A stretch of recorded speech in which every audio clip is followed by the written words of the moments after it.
আসসালামু আলাইকুম। ঘুরতে ঘুরতে চলে আসছি হলো সিলিকন সিটি প্রজেক্টে।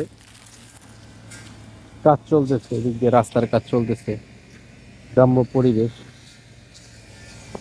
ওই পাশে ঢাকা উদ্যান, এই পাশে সিলিকন সিটি। অনেক মাঠ আর মাঠ।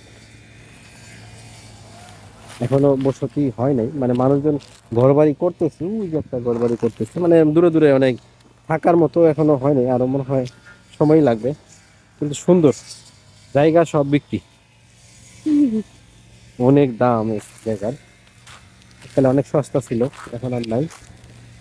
জঙ্গলগুলা কিছুদিন পর পর এগুলা কাশফুল হয়ে যায়, এগুলা কাটতেছে। আর ওদিকে পার্ক হয়েছে একটা, শুক্রবার করে পার্ক, মানুষজন ঘুরতে আসে। এই জঙ্গলগুলো কাটতেছে। এগুলো সুন্দর জায়গা,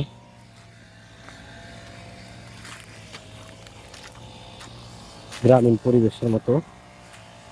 আমার সাথে আমার ভাই একজন আসে, অলোক দা। দাদা, কেমন লাগলো আপনার এই জায়গায় এসে? কেমন ফিল করতেছেন? হ্যাঁ, ভালো ভালো। ভালো লাগছে না? অনেক সুন্দর সুন্দর জায়গা। পরিবেশ। হম। দাদা কখনো আসে নাই। দাদার আমি সাইকেলিং করতে করতে ভাবলাম মোটর সাইকেলটা এদিকে আসা যায় না, তো সাইকেল নিয়ে ঢোকা যায় এলাকায়, চিপা চাপায়। এই দুই ভাই সাইকেল নিয়ে চিপাতে ঢুকে গেছি। অনেক সুন্দর সুন্দর জায়গা, গ্রামীণ, মানে আসলে একটা গ্রামের ফিল পাবেন। চার সাইডে সবুজ, সবুজ আর সবুজ, অনেক সুন্দর। সাথেই থাকেন, সব দেখাচ্ছি আপনাদেরকে।